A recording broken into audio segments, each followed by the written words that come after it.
So we're coming up to July the 4th, 2023, and the Reserve Bank is predicted to make another increase. Now, how will this have an effect upon everyone in the community in New South Wales, throughout Australia, and maybe even the rest of the world? And more importantly, what are you going to do? Let's analyse the facts. This is David Newton speaking. Let's get into it. Now, here's an important indicator as to what's actually happening in the economy and where the predicted interest rates are going to go. The first place you need to look at is the Australian Stock Exchange RBA rate indicator. And as of for July 2023, as of June 29, the actual figures predict to be 4.35%. Will be where it will come into for next week. So we'll just take a look here at the actual 30-day interbank cash rate target implied expectation of change.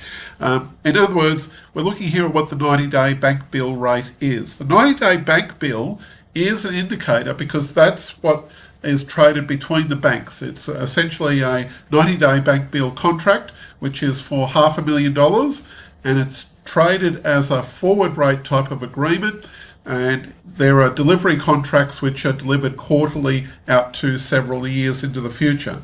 So if you want to have a look at where things are going, always check where the ASX cash rate is going, because that will be a predictor as to where the RBA is going to go. Now, of course, nothing is ever a reliable predictor, but it's a good indication. So looking at this, we're looking at an increase of potentially 25 basis points. Now, the next biggest thing that's going to affect the economy is energy prices. Now, electricity prices and other different prices affecting energy are going to go up dramatically on July the 1st by as much as 25% in some cases, but some places even as high as 100%. Now, a lot of people have been taking up second jobs and also second businesses in addition to their existing job in order to boost their income. You can't afford to sit on the sidelines. We currently have a situation where there's something like well over 1 million people that are working in part-time work or weekend jobs.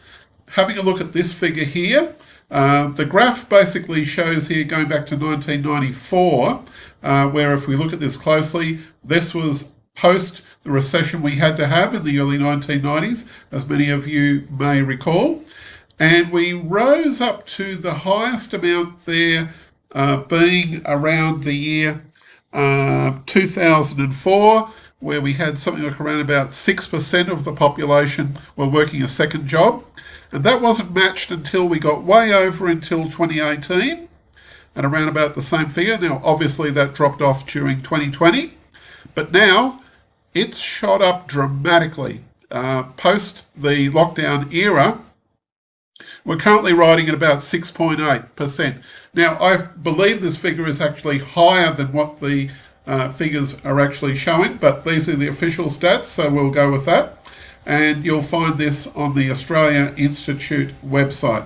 So very easy to Google. So just check it out. Now, obviously, all eyes are going to be on the RBA rate release on Tuesday of next week. But the question really remains is, what are you going to do about it? What are you going to do to change your situation? If you can't change the world around you, you can certainly change what you're doing in your situation for your own personal benefit. And I'm wondering, are you going to take up a second job?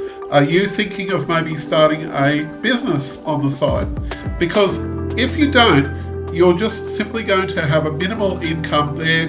Your stream is going to get less and less, and inflation will take over. And more importantly, the RBA rate increases are going to have a dramatic effect upon what you're able to do. Even if you're not a mortgage holder, if you're a rent payer, or if you have other costs that you have to pay out, like electricity and so forth, you're definitely going to be subject to some increases out there by inflation or the Reserve Bank interest rate decision. I'd like to know what your thoughts are. And by the way, if you like this particular video, please let me know, like and subscribe. Love to hear your thoughts on the matter.